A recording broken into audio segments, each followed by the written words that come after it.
안녕하십니까? 안녕하세요. 지난주 우리는 12제자를 세우신 예수님을 배웠습니다. 예수님께서 12를 세우셨는데 이에 대한 사람들의 반응은 매우 부정적이었습니다.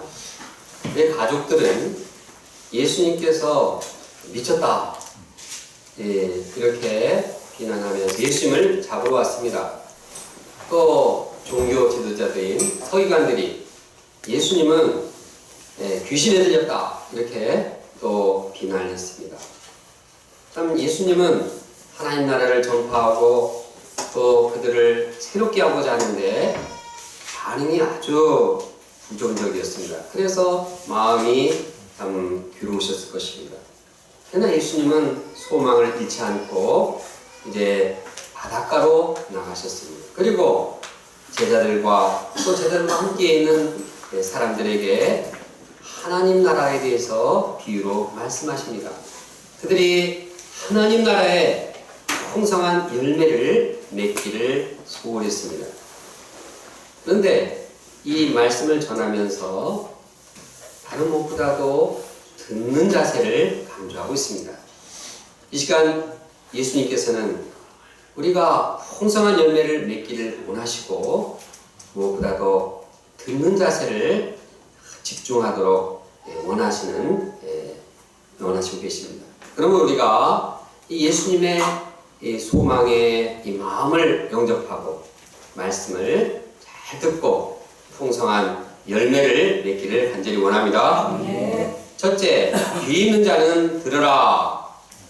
예수님께서는 다시 바닷가에서 가르치셨습니다. 예수님께서는 수많은 사람들이 이제 예수님께로 몰려왔는데 이 바다에 떠 있는 배에 올라 앉으셨습니다. 그리고 사람들은 바다 그 곁에 해변의 육지에 이렇게 있었습니다. 다음 예수님께서는 여러 가지 비유를 그들에게 가르쳤습니다. 아름다운 갈릴리 호숫가에 예수님께서 말씀을 가르치는 모습은 한 폭의 아름다운 그림을 보는 것과 같습니다.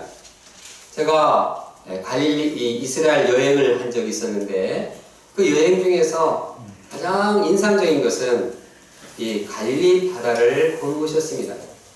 물론 갈릴리 바다 옆에 베드로 고기를 맛있게 먹은 이런 것도 기억이 나지만 더 참 기억이 남는 것은 이 갈릴리 바다의 참 아름다운 모습이었습니다. 그때도 예수님께서 있을 때도 참 이 물결이 찰싹찰싹거리면서 소리를 냈을 것입니다. 또 이제 새들이 하늘 위를 이렇게 날아다녔을 것입니다. 또 주위에는 꽃이 아름답게 피어 있었을 것입니다. 이처럼 이제 보기는 좋은데 실제로는 효과적으로는 실내가 아니기 때문에 집중하기가 힘들었습니다. 이렇게 실내에 있어도 집중하지 못하기가 쉬운데 그냥 주위가 산만한 이 바닷가에서 말씀을 들을 때 참 시선이 분산되기가 쉬웠습니다.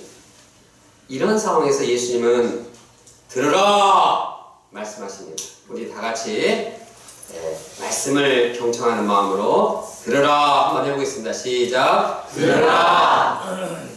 오늘 말씀의 핵심어는 들으라입니다. 듣지 못하면 꽝입니다. 아무리 좋은 말씀도 듣지 못하면은 의미가 없습니다. 본문에 보면 예수님께서는 이 비유를 말씀하실 때 들으라 이렇게 시작했고 또 비유의 말씀을 마칠 때도 귀 있는 자는 들으라고 말했습니다. 왜 귀 있는 자는 들으라고 말했을까요? 거기 귀 없는 사람이 있어서 그 말을 했을까요? 모두 다 귀가 있었을 것입니다. 그러나 그렇게 강조하는 것은 귀떼기 있어서 뭐하냐? 이 듣지 않으면 아무 소용이 없다. 이 경청을 요구하는 말씀입니다. 그러므로 우리가 오늘 비유의 말씀을 그냥 옛날에 들었던 그 말씀 또 하네 하고 이제 자장가처럼 듣지 않기를 원합니다. 네. 귀 기울여서 듣기를 원합니다. 아멘. 이걸 위해서 레리 버크라가 하는 작가가 쓴 경청의 힘의 이 책을 인용합니다. 거기에 보면 듣지 않는 사람들의 4가지 유형이 있습니다. 첫째는 꿈꾸는 몽상가형입니다. 사람들은 원래 이 한 사람에게 이렇게 말을 들을 때 이 노력하지 않고 가만히 이렇게 듣다 보면 10초 내지 20초밖에 이 집중할 수 없다고 합니다. 그러니까 말을 이렇게 하는데 노력하지 않으면 그냥 좀만 지나면 또 딴 생각한다는 것입니다. 제가 이렇게 말을 하고 있지만 저기 어디 미국가에 있는 사람도 있고 저기 어디 해변가에 가는 사람도 있고 저 게임방에 가는 사람도 있고 여러 가지 이 멀리 떨어져 있는 사람도 있을 것입니다. 이처럼 우리가 집중하기 위해서는 참 노력이 필요하다는 것입니다. 우리가 말씀을 들을 때 아멘으로 화답하며 이제 이 귀를 집중하기를 원합니다. 아멘. 아멘 할 때 내가 지금 듣고 있다. 나도 더 듣고 싶다. 이러한 우리의 서로의 대화가 되기를 원합니다. 아멘. 또 이제 둘째로는 건드리면 터지는 유형입니다. 건드리면 터지는 유형은 이제 감정이 마음속에 이렇게 북받쳐 있는 것입니다. 사람이 자기 감정에 쌓여 있으면 그 감정이 부정적이건 뭐 다른 감정이건 간에 다른 사람의 말을 제대로 들을 수가 없습니다. 이성을 가지고 그 사람이 무엇을 말하는지 냉철하게 이제 받아들여야 하는 것입니다. 그래서 말씀을 듣기 전에는 감정 풀기 바랍니다. 제가 저에게 감정 있는 사람들 다 풀고 불쌍히 여기고 이제 말씀에 집중하기를 원합니다. 셋째로는 언제나 잘난 척하는 유형입니다. 그런 사람은 무엇이든지 자기가 남보다 더 잘났다는 것을 보여주기 위한 이 강한 욕망이 있습니다. 바리새인이나 서기관들이 그런 예입니다. 그들은 잘났기 때문에 예수님이 아무리 말해도 안 듣고 자기의 마음을, 자기 생각을 앞세웁니다. 비슷한 내용인데 이러한 이 유형과 비슷하게 물속에 이 주둥아리만 뜨는 형입니다. 입만 떠 있는 형입니다. 자기 혼자서 말을 많이 하는 그런 유형입니다. 이런 자들을 향해서 사도 야고보는 말합니다. 듣기는 속히 하고 말하기는 더디하라. 우리가 듣지 않는 습관이 있다면 이것을 버리고 집중해서 말씀을 듣는 연습을 쌓아나기를 원합니다. 이제 우리가 예수님의 비유를 이제 집중해서 거기에 무슨 뜻이 있는가 듣기를 원합니다. 한 농부가 씨를 뿌리러 나갔습니다. 이 농부는 이제 씨를 쫙 뿌리는데 어떤 씨는 길가에 떨어졌습니다. 이 길가에 떨어진 씨는 이제 흙이 단단하기 때문에 새들이 와서 씨를 다 먹어버렸습니다. 어떤 씨는 흙이 거의 없는 돌밭에 떨어졌습니다. 돌밭에 떨어진 씨는 땅이 깊지 않아서 이제 뿌리가 잘 안 내렸습니다. 해가 비치니까 이제 이 햇볕은 쨍쨍 이 내리쬐는데 흙이 없으니까 뿌리를 내리지 못하고 그래서 이제 시들어 버렸습니다. 결국 결실하지 못했습니다. 또 더러는 가시떨기에 떨어졌습니다. 그러나 가시가 자라서 이 가시의 그 자라는 힘이 영양분을 다 빼앗았기 때문에 이 씨도 열매를 맺지 못했습니다. 그런데 어떤 씨는 좋은 땅에 떨어졌습니다. 이 씨는 싹이 나고 자라서 열매를 맺게 되었습니다. 그래서 30배, 어떤 것은 60배, 어떤 것은 100배의 열매를 맺게 되었습니다. 이 비유의 말씀을 들을 때 깨닫는 점이 있습니다. 그것은 이 듣는 것이 중요하다는 사실입니다. 씨는 자생력이 있습니다. 얼마든지 이 씨는 이 성장할 또 많은 열매를 맺게 하는 이 결정체입니다. 그런데 어떤 사람은 어떤 땅은 열매를 맺고 어떤 땅은 열매를 맺지 못합니다. 그 땅에 따라서 밭에 따라서 열매가 결정되는 것입니다. 그런데 문제는 열매 맺지 못하는 이 세 종류의 밭이 있다는 것입니다. 네 종류에서 세 종류, 돌밭, 길가, 가시떨기가 다 열매 맺지 못하는 밭입니다. 이 참 열매 맺는 밭이 좀 많으면 좋은데 세 종류이고, 그래서 정말 이게 열매 맺지 못하는 밭이 많네. 이렇게 부정적으로 생각하고 절망하기 쉽습니다. 그러나 여기에 소망이 있는 이유는 한 가지라도 좋은 땅, 한 종류의 땅이라도 이 땅에 한번 씨가 심기면 30배, 60배, 100배의 결실을 맺는다는 것입니다. 농부에게 있어서 좋은 땅이 참으로 귀하고 소망스러운 터전입니다. 농부는 뭐 세 가지 열매 맺지 못하는 땅에 대해서 이렇게 절망하기보다도 이 한 가지 좋은 땅에 대해서 비전을 가지고 소망을 가지고 열심히 씨를 뿌려 나가는 것입니다. 둘째, 들어도 깨닫지 못하면 예수님께서 이 비유를 하시고 혼자 계실 때였습니다. 혼자 계실 때 12 제자와 더불어서 이 주변에 함께 있던 사람들이 예수님께 질문을 했습니다. 이 비유가 무슨 뜻이에요? 잘 모르겠습니다. 예수님께서는 이 비유에 대한 뜻을 해석해 주기 전에 다른 내용을 언급합니다. 그것은 그들이 이렇게 나왔는데 이 말씀의 비유의 말씀을 잘 듣고자 하는 그런 영적인 소원이 있는 사람과 그렇지 못한 자의 그 결과가 얼마나 다른가를 말씀해 주고 있습니다. 즉, 자기가 비유의 말씀을 잘 모를 때 알고자 하는 그런 이 소원, 또 말씀을 더 듣고자 하는 이러한 이 소원이 있는 자에게는 하나님 나라의 비밀을 너에게 주었다. 이렇게 말하고 있습니다. 말씀에 소원이 있는 사람들에게는 예수님께서 하나님 나라의 비밀을 이제 밝게 보여주고 더 참 알고자 하는 사람에게 더 풍성한 하나님의 비전, 하나님의 계심을 우리 가운데 허락해 주십니다. 그래서 영적인 소원 있는 자는 그 말씀을 통해서 매일매일 하나님 나라를 누리며 영적인 열매를 맺어나가는 것입니다. 그러나 외인에게는 하나님 나라의 비유가 그냥 감춰진 채로 있는 것입니다.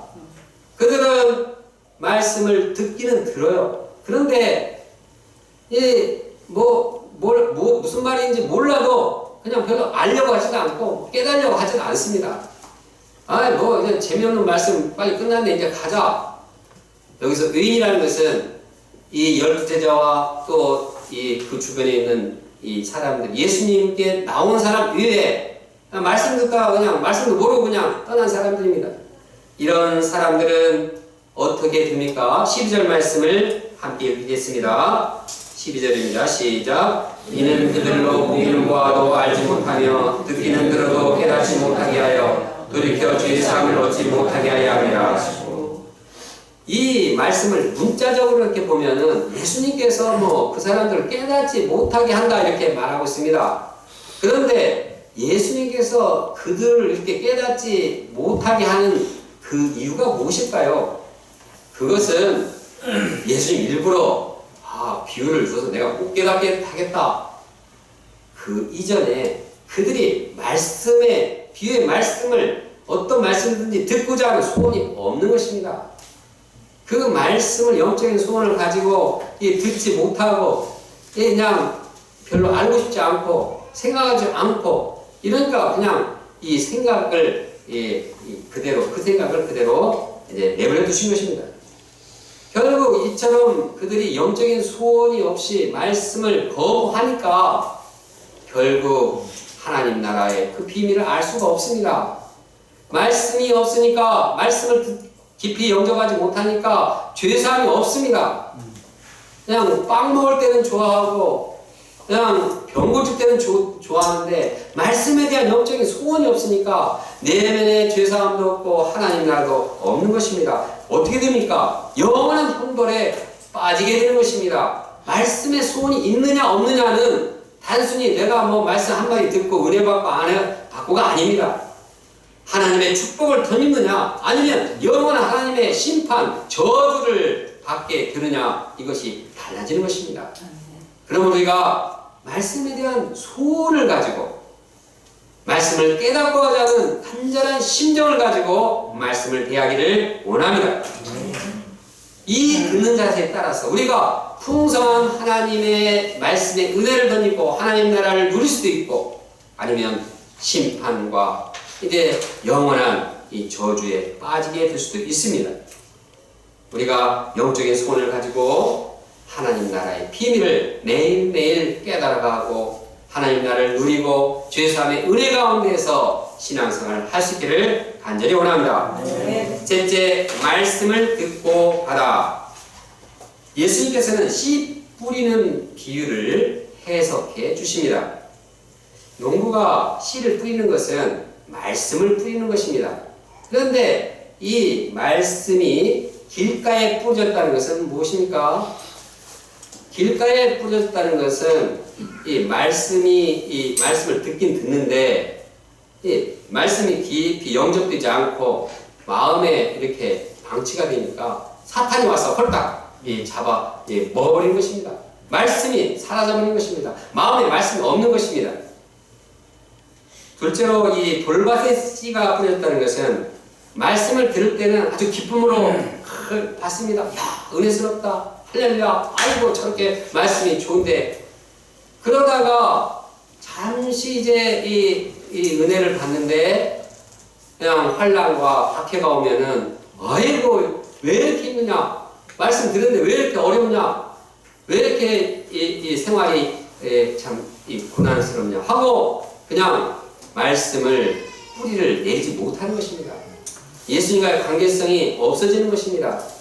그럴 때 그는 영적인 힘을 잃어버리고 이제 열매를 맺지 못하는 것입니다. 또 가시떨기에 떨어졌다는 것은 말씀을 듣지만 세상 염려, 재물에 대한 유혹, 또 여러 가지 욕심, 정욕, 물욕, 욕심이 함께 마음에 자라서 이제 말씀을 이제 깊이 덧입었고 힘을 얻어야 되는데 힘이 분산되니까 결국 그냥 마음에 영적인 열매가 없는 것입니다.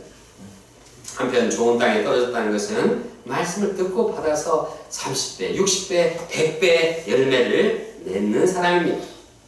예수님께서는 비유의 해석을 통해서 말씀을 듣는 자에 따라 네 종류의 네 종류의 사람을 소개합니다.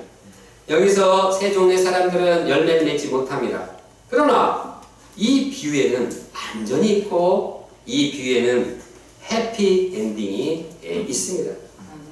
즉 마지막 좋은 땅의 마음을 가진 자는 풍성한 열매를 맺는 것으로 마무리가 됩니다. 다시 말해서 좋은 땅의 마음을 가진 자들을 통해서 왕성한 생명력이 있고 하나님 나라가 성장하고 확장됨을 보여줍니다.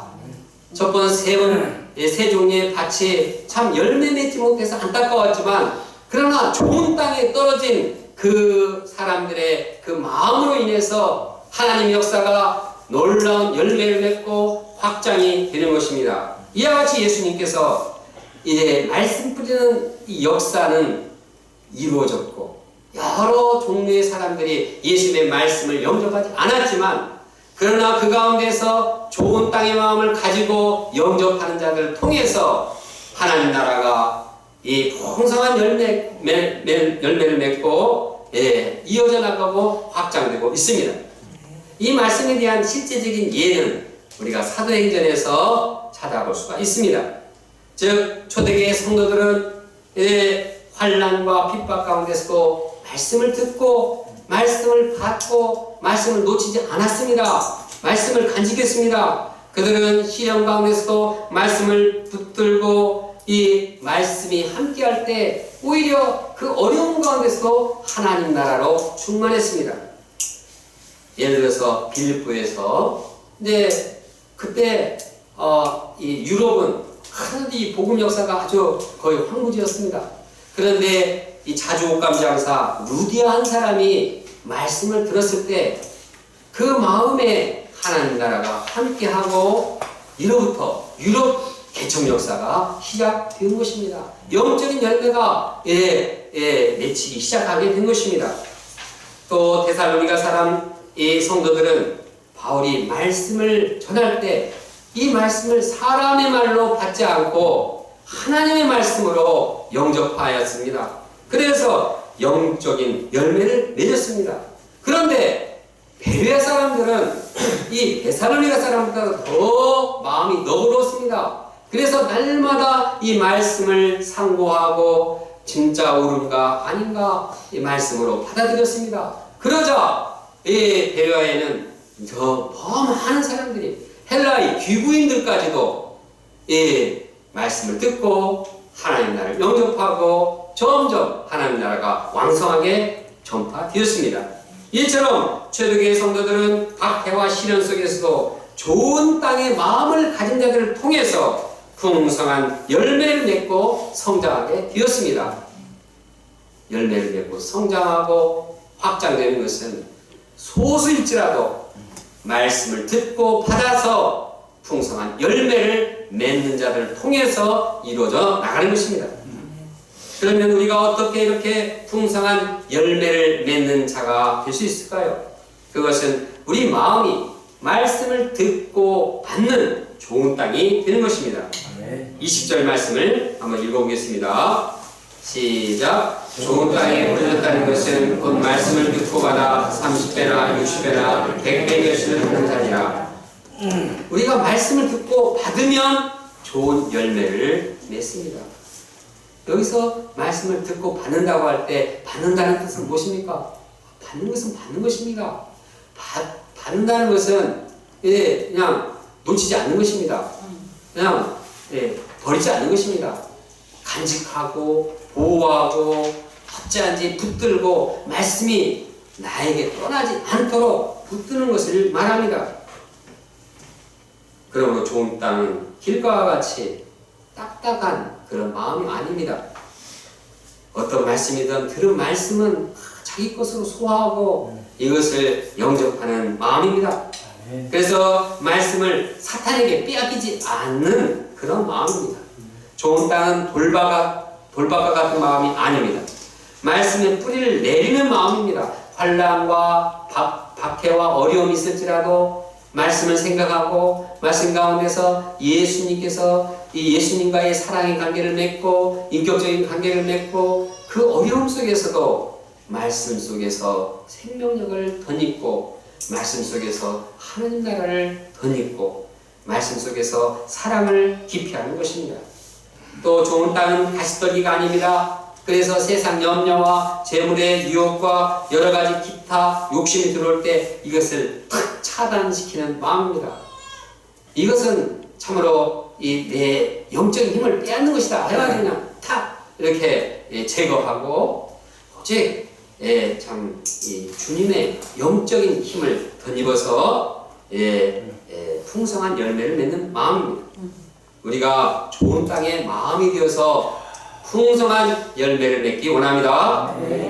그런데 문제는 우리 마음속에 길가 같은 마음, 돌박 같은 마음, 또 가시떨기와 같은 마음이 공존하고 있다는 것입니다. 우리가 이 마음을 새롭게 하지 않고서는 우리는 열매를 맺을 수가 없습니다. 그런데 우리가 우리 자신의 힘으로 이 좋은 땅으로 변할 수가 없습니다. 길가밭이 자기 혼자 스스로 좋은 땅이 될 수가 있습니까? 그렇지 않습니다. 농부가 갈아주고 비료주고 이렇게 해야지 그 길가가 이제 좋은 땅으로 변화되는 것입니다. 예, 참 우리가 이러한 좋은 땅이 되기 위해서는 하나님의 도우심을 간절히 구해야 하는 것입니다. 우리는 열매 맺지 못하는 그 우리의 마음을 발견하고 회개하고 주님께 나가야 합니다. 주님께서는 십자가의 피로써 우리의 심령을 부드럽게 하고 깨끗하게 하십니다. 성령께서 함께 하실 때 고난과 박해 가운데서도 말씀을 기억나게 하시고 말씀을 붙들고 지키게 하십니다. 주님께서 도우실 때 우리 내면에 있는 세상 염려와 욕심은 다 사라지게 됩니다. 에스겔서는 말씀하고 있습니다. 하나님의 말씀입니다. 맑은 물을 너희에게 뿌려서 너희로 정결하게 하되, 뭘로 깨끗하게 한다고요? 맑은 물, 성령의 생수, 말씀의 생수가 우리의 마음을 정결하게 합니다. 너희 모든 더러운 것에서와 모든 우상 숭배에서 너희를 정결하게 할 것이며, 또 새 영을 너희 속에 두고 새 마음을 너희에게 주되 너희 육신에서 굳은 마음을 제거하고 부드러운 마음을 줄 것이며, 내 영을 너희 속에 두어 너희로 내 율례를 행하게 하리니 너희는 내 규례를 지켜 행할지라. 내가 너희를 모든 더러운 데에서 구원하고 곡식이 풍성하게 하며 기근이 너희에게 닥치지 아니하게 할 것이며 나무와 열매와 밭의 소산을 풍성하게 할 것이라. 누가 열매를 풍성하게 합니까? 누가 우리의 마음을 깨끗하게 합니까? 누가 우리를 새 영을 주셔서 마음을 새롭게 하십니까? 하나님. 하나님께서 우리를 깨끗하게 하시고 부드럽게 하시고 열매를 맺게 하십니다. 우리는 하나님이 필요합니다. 우리의 마음이 좋은 땅이 되기 위해서는 내가 좋은 마음이 있으니까 하나님께서 열매 주실 거야. 천만의 말씀입니다. 우리는 다 죄인들입니다. 우리의 마음은 단단하고 돌박 같기도 하고 우리의 마음은 가시떨기와 같은 마음이 있음을 고백하고 발견하고 고백해야 합니다. 그리고 어찌하든지 우리 마음이 새롭게 되도록 간절히 기도하고 이 주님의 도우심으로 인해서 말씀을 듣고 받는 좋은 땅의 마음이 되어야겠습니다. 그때 30배, 60배, 100배 풍성한 열매를 맺게 됩니다. 우리의 삶은 시냇가에 심은 나무와 같이 늘 푸르고 힘차게 됩니다. 역경과 시련을 당할수록 더 풍성한 열매를 맺게 되는 것입니다. 생명이 약동하는 이 봄학기에 우리가 좋은 밭이 되어서 풍성한 열매를 주렁주렁 맺을 수 있기를 간절히 원합니다. 봄을 정리합니다. 하나님 나라는 말씀을 들음으로부터 시작됩니다.